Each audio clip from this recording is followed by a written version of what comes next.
Hello दोस्तों, क्या आपको क्राइम थ्रिलर पसंद है? तो जान लीजिए 2026 की सबसे बड़ी हाइस्ट थ्रिलर क्राइम 101 अब Amazon प्राइम वीडियो पर आ चुकी है और इसका स्टार कास्ट देखकर आपके होश उड़ जाएंगे।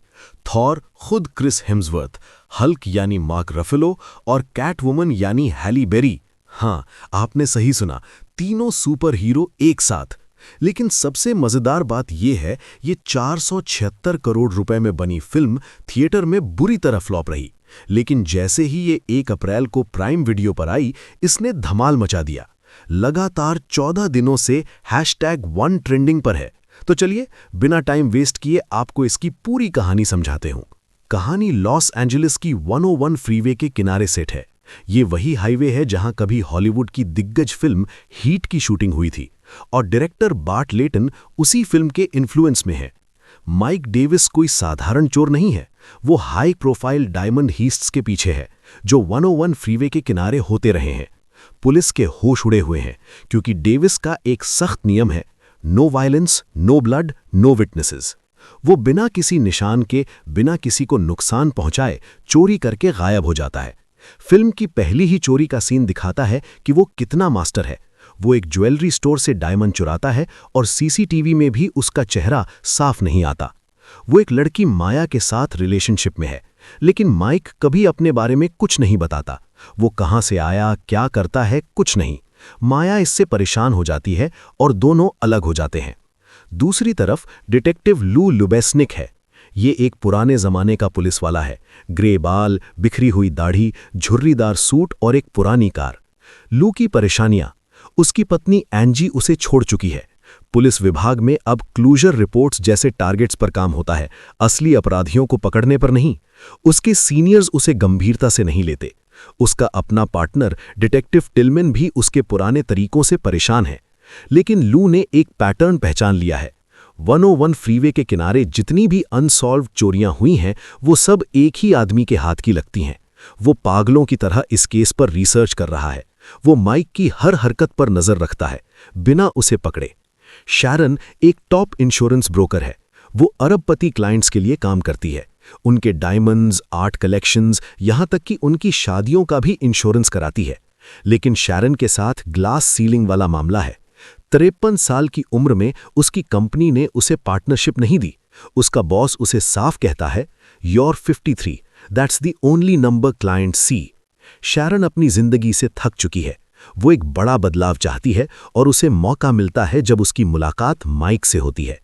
माइक और शैरन की टीम। माइक अपनी लास्ट और सबसे बड़ी चोरी की प्लानिंग कर रहा है। उसे इंश्योरेंस की इनसाइड जानकारी चाहिए और शैरन के पास वो है। वो एक दूसरे की मदद करते हैं। फिल्म में एक छोटा सा इंटीमेट सीन है जो बेहद संक्षिप्त और संकेत मात्र है। ऑर्मन की एंट्री। अब कहानी में एक और ट्विस्ट आता है। माइक का बॉस मनी, जो पार्किंसन से जूझ रहा है, उसे धोखा देता है। वो माइक को कम पैसे देता है और जब माइक शिकायत करता है तो मनी उसकी जगह एक नया चोर लाता है। ऑर्मन यानी बैरी कियोगन एक यंग, साइकोपैथिक और बेहद वायलेंट चोर है। जहां माइक हिंसा से बचता है, वहीं ऑर्मन के तरीके खौफनाक हैं। ऑर्मन और माइक के बीच राइवलरी शुरू हो जाती है। दोनों एक ही चोरी को पूरा करना चाहते हैं, लेकिन तरीके बिल्कुल अलग हैं। The big heist. यहां आता है क्लाइमैक्स। माइक, शैरन और ऑर्मन तीनों अलग अलग रास्तों से एक ही चोरी की तरफ बढ़ रहे हैं। ये चोरी है बेवर्ली हिल्स के एक अरबपति के डायमंड्स की, जिसकी कीमत $multi-million है। डिटेक्टिव लू अपनी जांच में माइक के बेहद करीब पहुंच जाता है।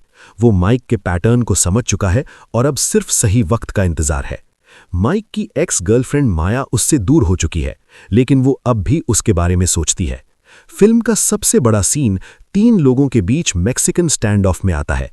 Mike Davis, master thief, Orman, psychopathic rival और किसी तीसरे के हाथ में भी गन।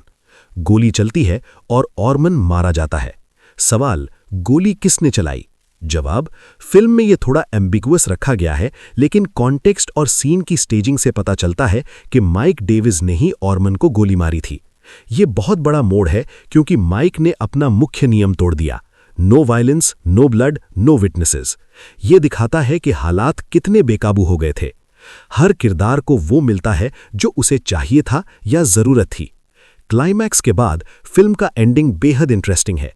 माइक डेविस का अंत, वो ऑर्मन को मारता है यानी अपना नियम तोड़ता है, लेकिन डिटेक्टिव लू उसे अरेस्ट नहीं करता। लू उसे जाने देता है और फिर लू उसे गैरेज में भेजता है जहां एक 1968 कमारो खड़ी है, वही क्लासिक कार जो लू की ड्रीम कार थी। ये लू के करियर और उसकी उम्र की सारी निराशा का एक शांत मीठा अंत है। शैरन, उसे वो मिलता है जो वो चाहती थी। शैरन अपनी नौकरी छोड़ देती है। लू उसे एक लिफाफा देता है जिसमें 5 असली डायमंड है जो उसी बॉच्ड हीस्ट से बचे थे। ये डायमंड शैरन को अपना खुद का बिजनेस शुरू करने में मदद करेंगे। माया, शायद एक नई शुरुआत। फिल्म के आखिरी सीन में माया को अपने ऑफिस में एक फोटो और एक छोटा सा नोट मिलता है जो माइक की तरफ से है।